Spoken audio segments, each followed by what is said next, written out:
Come on, Tristan, Kira said, giggling playfully as she shut her diary. What new story have you added? One of love, intrigue, a tale of the forbidden? I inquired while eyeing the leather-bound book. Kira laid it aside and rose to her feet. I'll read them to you, someday. She slipped out of her white cotton dress, leaving her sandals in the wake of snow-colored material at my feet.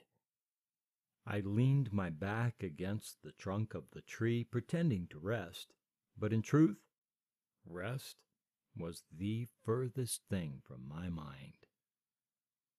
Kira twirled on the ball of her foot, more graceful than any dancer. Do that again, I said.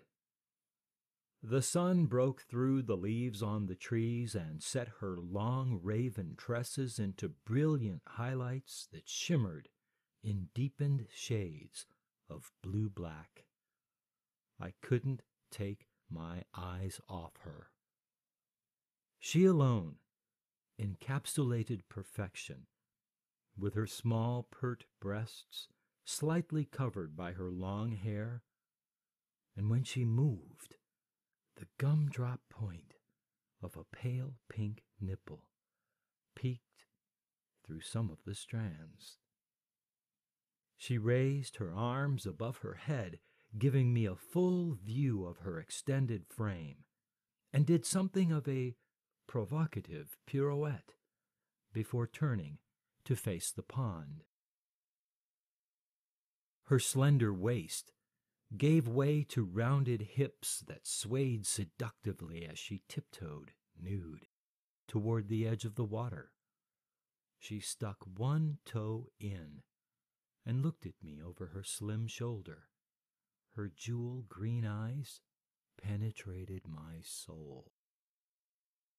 Kira twisted her long hair up and used the dark pieces that fell from her fingers to weave her tresses into a tied-off knot, freeing the canvas of her back. The dappled shade that fell from one of the overhanging branches caressed the curve of her spine like a long-lost lover, and in that instant I wanted to kiss the dimples above her heart-shaped ass. The thought stirred up something much more primal. Are you coming? She asked. When Kira licked the plumpness of her lips, my cock ached for her. Definitely, I said, and stood from my shaded spot under the oak, towing off my shoes in a hurry, before ridding myself of my shirt and pants. Once free of my clothing, I bounded toward her. She grinned and jumped before my hand made contact with her arm. I wasted no time and followed in behind her. Our heads popped to the surface in unison, with her joyous laughter filling the air.